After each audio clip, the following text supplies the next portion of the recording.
The false prophets. The quantum sensors aboard the Stellar Research Station Hawking screamed to life at 3:27 Earth Standard Time. Dr. Elena Santos jolted awake in her small quarters, her dark eyes widening as she recognized the distinctive pattern of the alarm. After 15 years of scanning the cosmos for signs of intelligent life, they'd finally found something. "Control, this is Dr. Santos," she called out, rushing to the station's main observatory. "What are we looking at?" "Mass energy signatures unlike anything we've recorded," replied Dr. Chen, his fingers dancing across the holographic displays. "They're approaching from the Carina Nebula sector, 5 distinct entities, moving faster than our fastest ships. The entities emerged from faster-than-light travel just outside Mars' orbit, their forms defying conventional physics. They appeared as massive swirls of golden light, each one pulsing with patterns that seemed almost musical in their rhythm. Earth's defense fleet moved to intercept, but the beings made no aggressive moves. Instead, they broadcast a message in every known human language simultaneously. "Children of Earth, we are the luminary. We have watched your growth, and now we come to guide you toward enlightenment." Admiral Sarah Chen of the Earth Defense Force watched the transmission from the bridge of the EDF Prometheus, her weathered face revealing none of the tension she felt. 20 years of military service had taught her to trust her instincts, and something about these beings felt wrong, despite their beautiful appearance. "Ma'am," her tactical officer reported, "their energy output is off the charts, but our weapons systems can't get a lock. It's like they're both there and not there at the same time." The luminaries' arrival sparked global celebration.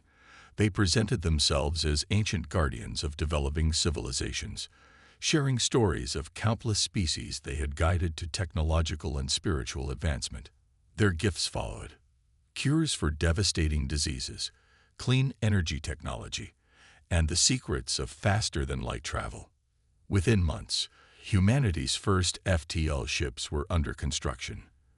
Within a year, colonies were being established on distant worlds. The luminary watched it all with what seemed like benevolent pride, their golden forms floating above major cities like benign gods. But Admiral Chen kept watching. She noticed how the luminary always appeared during major technological implementations, how they insisted on being present for every breakthrough. They called it guidance. She called it surveillance. Dr. Santos noticed too.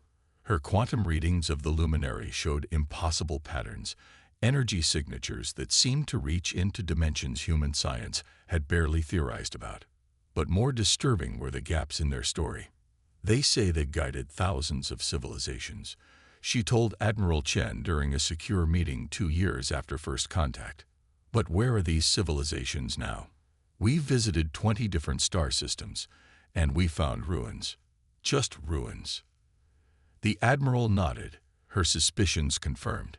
They're hiding something. The question is, what? The answer began to emerge in the most unexpected way. During a routine medical examination of colonists returning from the newest human settlement, Dr. James Morrison discovered something strange. The colonists' brainwave patterns showed subtle alterations, changes that couldn't be explained by normal environmental factors. "It's like their consciousness itself has been tasted," he reported to Chen and Santos in a secure bunker deep beneath the Pacific Ocean. "Something has been sampling their minds, taking tiny bites so small they wouldn't notice." "The luminary are always present during colony inaugurations," Chen mused. "They call it a blessing ceremony." "More like a food tasting," Santos added grimly. "Admiral, I've been analyzing those ruins we found. Many of them show signs of sudden abandonment, not gradual decline. And the quantum residue in those sites, it matches the luminary's energy signature." Chen stood at the bunker's viewport, watching fish swim by in the dark waters. "So we have parasites masquerading as gods, feeding on consciousness itself. But why the long game? Why not just harvest everything at once?" "Because they're farmers, not hunters," Morrison replied. "They cultivate civilizations, help them grow, make their consciousness more nutritious. And we're their latest crop. The Admiral turned back to her colleagues, her decision made. Then we need to become something they've never encountered before, a crop that fights back. Dr. Santos, how much do you know about quantum weaponry? Enough to know it's theoretical, Santos replied, then smiled. But so was faster than light travel until 2 years ago. Good. Dr. Morrison, I need you to map exactly how they're affecting human consciousness. Find me a way to shield against it. And both of you, tell no one about this. As far as the world is concerned, we're still the grateful students of our benevolent teachers. As they left the bunker, the luminary passed overhead, its golden light reflecting off the ocean's surface. To the world, it looked like a guardian angel. But now they saw it for what it really was, a farmer checking its crop, never suspecting that this time, the crop was planning to fight back. In her private quarters that night, Admiral Chen began drafting Operation Prometheus, humanity's most ambitious and secret project yet. The luminary had chosen humanity as their next harvest. They were about to learn why Earth's mythology was filled with stories of gods being overthrown. The war would begin not with a bang, but with a whisper, and humanity would show these false gods why humans had stopped worshipping deities long ago. Whispers in the dark. 1 year into Operation Prometheus, humanity's secret resistance was taking shape in underground facilities across Earth and its colonies. Dr. Elena Santos stood in a hidden laboratory beneath the Atacama Desert, surrounded by equipment that officially didn't exist. The quantum scanner before her displayed readings from the latest luminary blessing ceremony on Mars colony. There, she muttered, highlighting a pattern in the energy signature. Every time they perform these ceremonies, they're not just scanning the colonists. They're marking them somehow. Admiral Chen studied the holographic display, her expression grim, like a farmer marking livestock for future processing. Exactly. But there's something else. Santos pulled up comparative scans from ceremonies across different colonies. The marking gets stronger with each ceremony. They're not just tracking our population. They're measuring something, waiting for some kind of threshold. The door slid open as Dr. Morrison entered, looking exhausted but excited. You need to see this, he said, connecting his tablet to the main display. I've been analyzing brain tissue samples from volunteers who've undergone multiple blessing ceremonies. The changes are subtle, but they're there. The luminary aren't just marking us. They're changing us. The display showed neural pathway models, highlighting minute alterations in synaptic patterns. They're optimizing our consciousness, Morrison explained, making it more efficient, more energy-dense, like farmers fattening livestock before slaughter. But why haven't they harvested other civilizations they've guided yet? Chen asked, pacing the room. We found their ruins, but no evidence of recent activity. Santos brought up another display, this one showing astronomical data. Because they're methodical. Look at these star patterns from the ruins we found. They work in a spiral pattern through galaxies, harvesting civilizations in sequence. Based on these patterns, Earth's sector is due for harvest within the next 5 years. 5 years. Chen's voice was sharp. That's not much time. No, Morrison agreed. But we have something the other civilizations didn't. We know what's coming. And we have this. He placed a small device on the table. It looked like a simple neural implant, the kind commonly used for enhanced reality interfaces. What am I looking at? Chen asked. Protection, Morrison replied. It generates a quantum field that masks the changes the luminary are making to our consciousness. As far as their scans can tell, the affected humans are developing exactly as expected.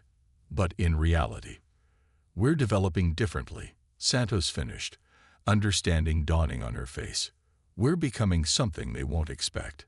Chen picked up the device, examining it carefully. How many can we make?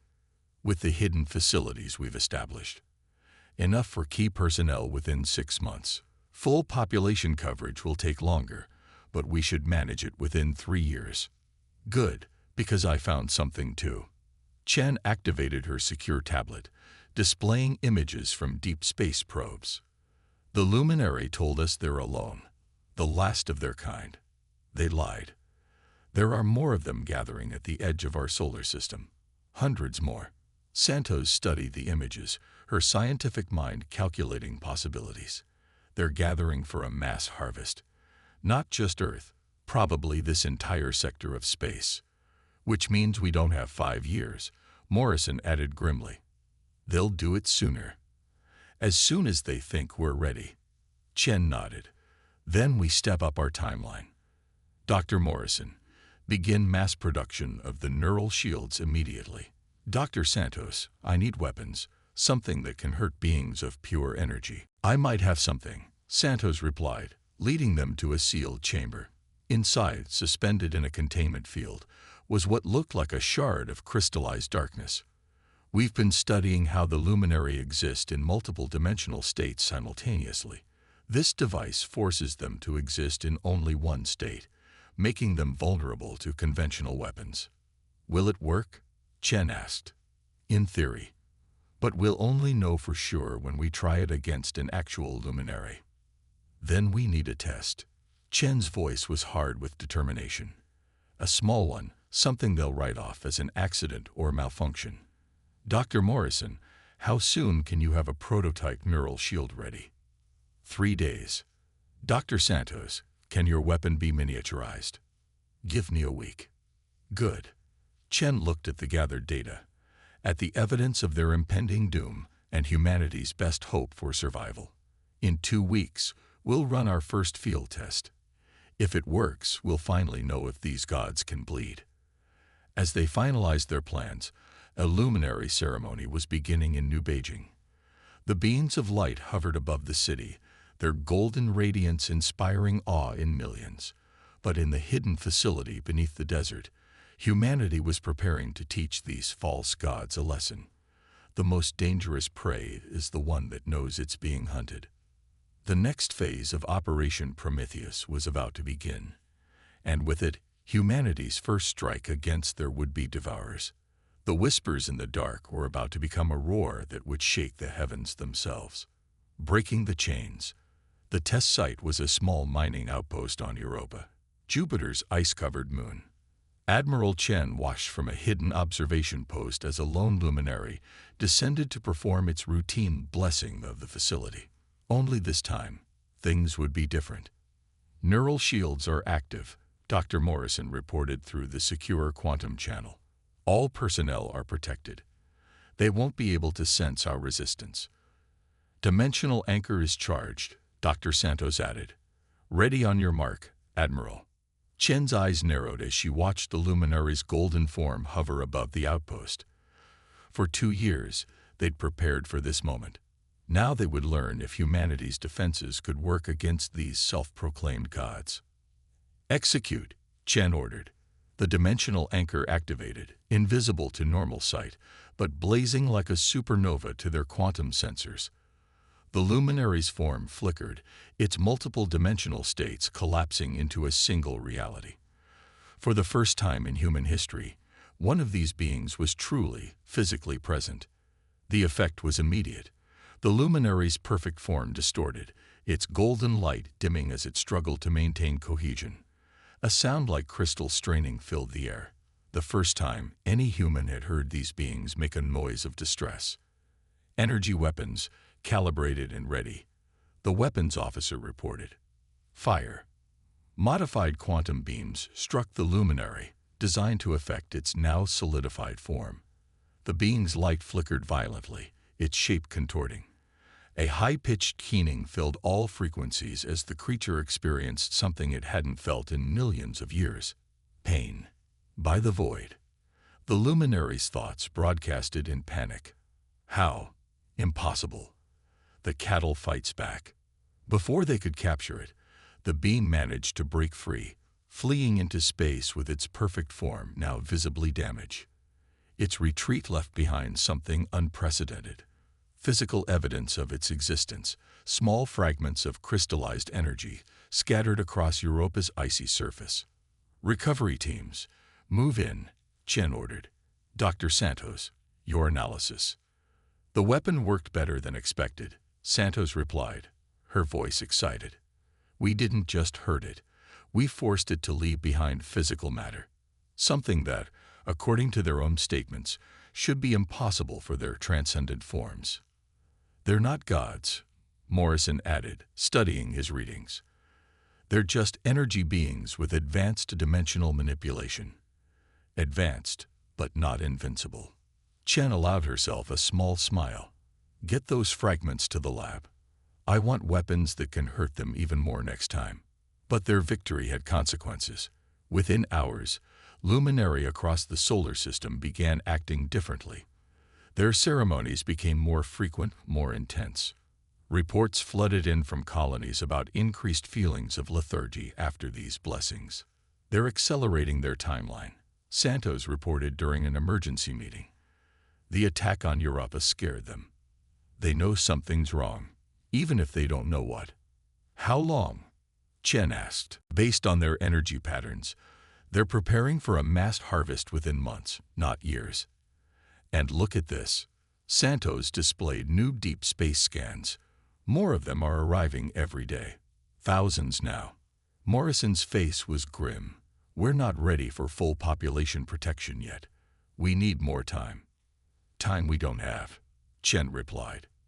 Dr. Santos, how many ships can we outfit with dimensional anchors? Maybe 30% of the fleet, if we run production at maximum capacity. But they'll know something's wrong if we start moving ships around. Chen studied the tactical display, watching the growing swarm of luminary at the edge of their space. Then we do something they won't expect. We ask them for help. Admiral, we request their assistance in expanding our fleet. Tell them we want to spread their blessings to more colonies. They think we're docile cattle. Let's use that assumption against them. The plan worked.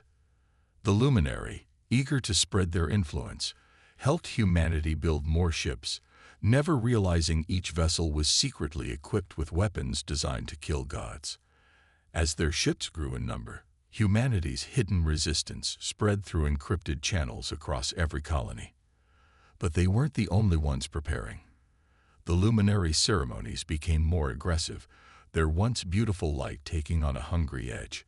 Reports of missing persons began to rise, small numbers at first, then entire remote outposts going dark. They're testing their harvest, Morrison reported, showing evidence of consciousness extraction at the missing outposts. Small-scale experiments before the main event. Chen stared at the casualty reports, each name fueling her determination. How many neural shields do we have ready? 60% of Earth's population. 40% of the colonies. And weapons? Santos managed a confident smile. Every shield we've distributed has a built-in dimensional anchor. The moment we activate the network, every protected human becomes a weapon against them. Chen nodded, her decision made. Send the order to all resistance cells. We're done hiding. In 3 days, we show these false gods what happens when you try to farm humans. As the orders went out, the luminary gathered for their largest blessing ceremony yet, their light filling Earth's sky like a second sun. They thought it was their moment of triumph, the beginning of their harvest. Instead, it would be the start of humanity's revolution. In hidden bases across the solar system, weapons powered up. In cities and colonies, neural shields waited for the signal to activate. The time for whispers and subterfuge was ending. The war for humanity's soul was about to begin. Revolution of the Stars. The day of rebellion began with a light show that would be remembered for centuries. Thousands of luminary filled Earth's sky, their golden radiance overwhelming satellites and forcing people indoors. They had come for their harvest, ready to feast on billions of carefully cultivated human minds. Admiral Chen stood in the EDF command center, watching the tactical display as it tracked the positions of every luminary in the solar system. Status report. Neural shield network at 98% coverage for participating populations, Dr. Morrison replied. The luminary still haven't detected them. Dimensional anchor grid is charged and ready. Dr. Santos added. Fleet positions confirmed. We're as ready as we'll ever be. The luminary's voice boomed across all frequencies. CHILDREN of Earth. The time of ASCENSION. Hayes Koem. Embrace your destiny. Chen's lips curved in a grim smile. Signal the fleet. Operation Prometheus begins now. Across the solar system, hidden transmitters activated. The dimensional anchor grid, disguised as communication relays, powered up. The effect was instantaneous. Thousands of luminaries suddenly found themselves forced into single-dimensional existence, their perfect forms becoming vulnerable to physical attack. Their collective cry of shock and outrage shook the Earth itself. Impossible. The cattle dare to rebel. This is Admiral Sarah Chen of the Earth Defense Force. Chen broadcast on all frequencies. We are not cattle. We are not your crops. We are humanity, and we reject your godhood. The human fleet emerged from hiding, ships equipped with quantum weapons opening fire on the suddenly vulnerable luminary. The being's golden light flickered and died as vessel after vessel struck them with weapons designed to disrupt their very existence. But the luminary were not defenseless. Even confined to a single dimension, they wielded terrible power. Beams of searing light struck human ships, attempting to harvest entire crews in seconds. But the neural shields held, protecting human consciousness from their grasp. They're adapting. Santos called out, energy patterns shifting. They're trying to break free of the dimensional anchors. Execute Phase 2, Chen ordered. Across Earth and every human colony, neural shields activated their secondary function. Every protected human became a quantum disruption point, their shielded minds creating a web of anti-energy that made it harder for the luminary to maintain their cohesion. The false gods began to fall. Their perfect forms cracked and shattered, raining crystallized energy across the planet. But they weren't finished.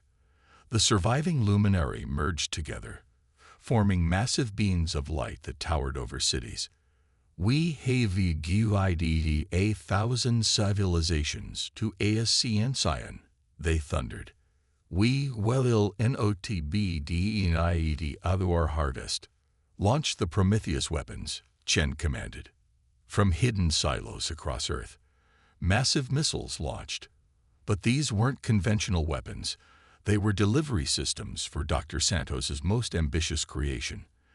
As they detonated among the merged luminary, they didn't explode.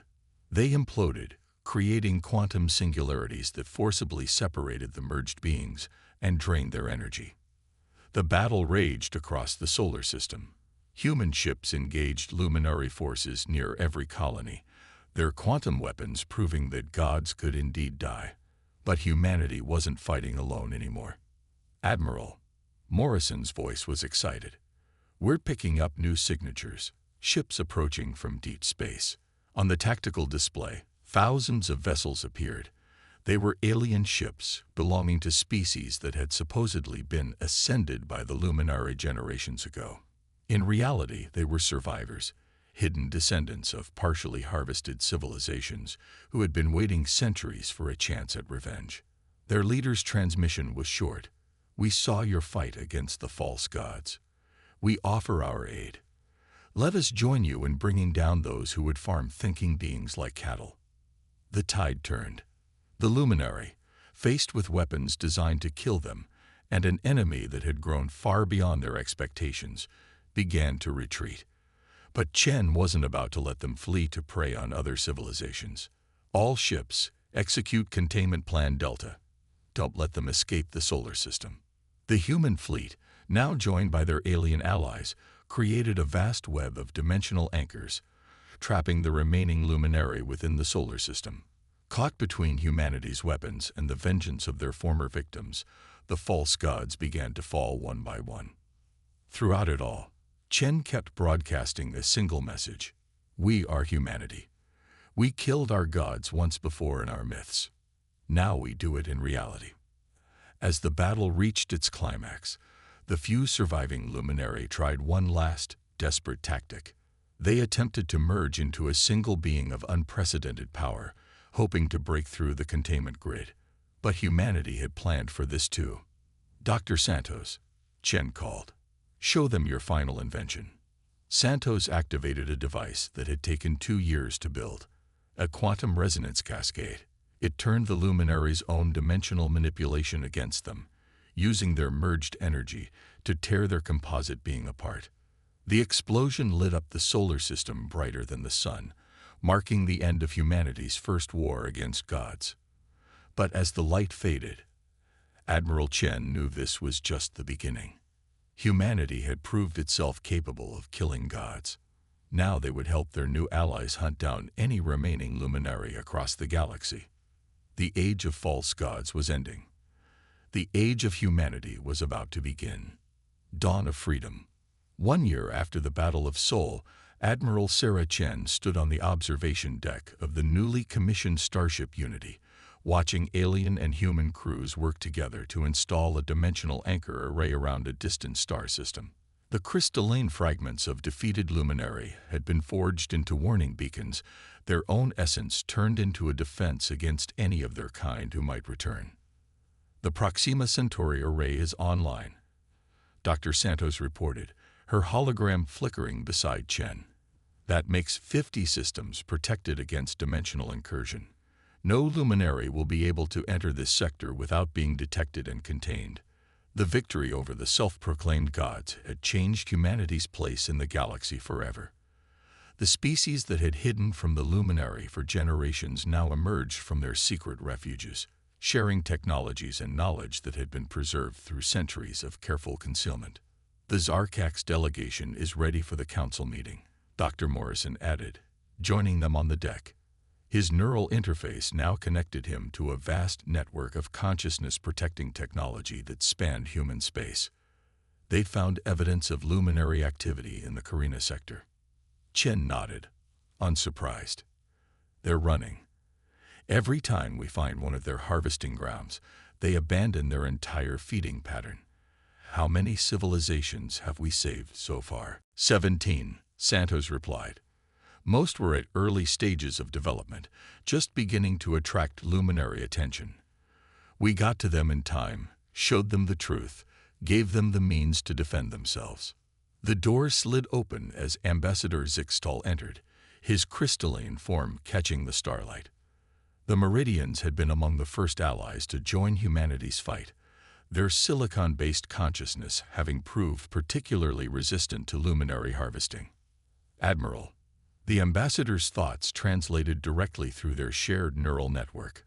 "The Galactic Council awaits. It is time to formally propose the defense accord." Chen smiled. The Galactic Council, a union of all spacefaring races who had survived or escaped luminary predation, was humanity's greatest achievement, not the victory over the false gods, but the alliance that had grown from it.